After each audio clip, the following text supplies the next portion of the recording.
these are my crebenses. These are the only two I have left from all the ones that I had. You can see she's in her mating colors, that bright red or scarlet belly that she has on her there.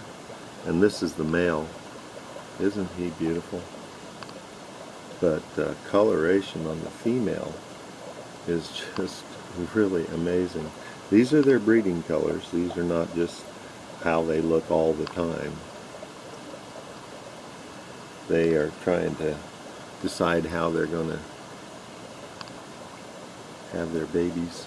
They're excellent parents usually. These two have never mated before, and but I give them every variety of fish food I have. I feed them everything from little tiny pieces of cut up fish fillet to shrimp pellets, floating color food. I give them a ground up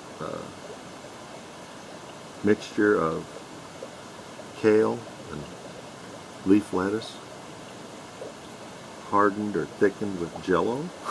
Never heard such a thing, but it really is handy to drop into the tanks. And then the Plecostomus or whatever can, I got some breeding of Plecostomus going on in this sectioned off part of the tank here. Mostly what I want to do now is get the last two crebenses that I have to breed. And as soon as they're going to lay their eggs probably inside of that hide that I created with silicone out of a cottage cheese container. I just put the sand onto the container after I had it coated with silicone. Yeah, you can see she's got her mind made up. This is my home, and this is her honey. This is going to be really great when they decide to lay eggs and then take care of their babies. The only things in this aquarium they have to worry about are these mystery snails, and they're not much of a mystery.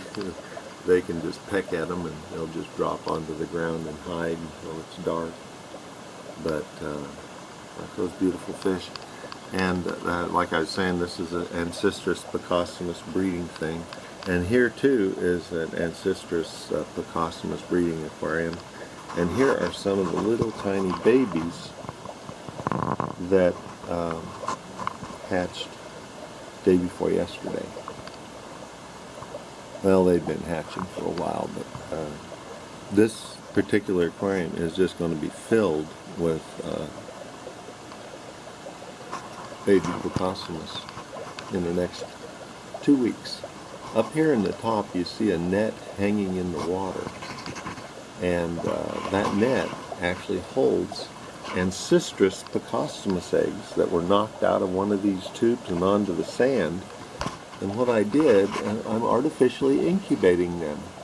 I have them right next to that bubbler, and it's gently circulating the water inside of that fish net, where I have about 40 that were knocked out of one of these tubes and onto the sand.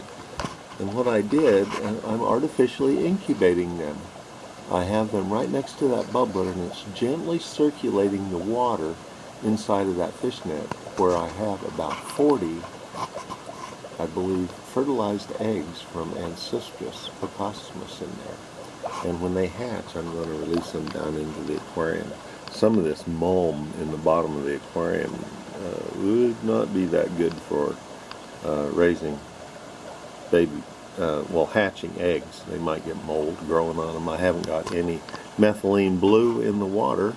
It's usually my go-to kind of water purifier that kills little microorganisms and mold that might be forming on the eggs while they're developing. There's another little Plecostomus right there on the side. And in the back, well, nope, that's just pelleted food, but in the very back there you might be able to see an orange mass in the bottom of that net. And those are the eggs.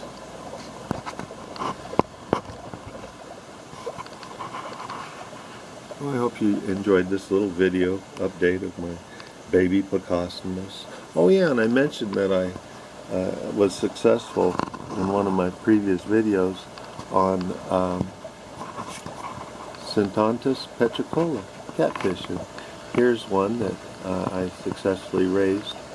I had a lot of poor, this is way too dark, can't see very, I didn't have much luck this last time I attempted. I did have 3 babies hatch, and there's one hiding inside of this little tube here. Whoop, let's see, there you can see him.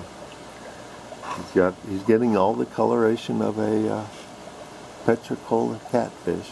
This one is hanging out here next to the heater, so that, well, it likes the warmth. And this guy here, really down there where it's toasty. And so I was only able to get 3 to reproduce, but I know how to do it. You put a lot of stuff in the bottom of the aquarium, and then you put, I use under gravel filtration. Look at all these mystery snails.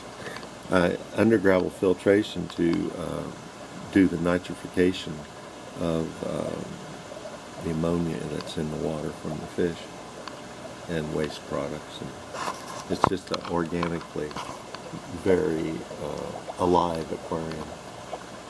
Anyway, I hope you enjoyed this video. Give me a thumbs up, let me know, make a comment if you want. I try to answer them on a regular basis.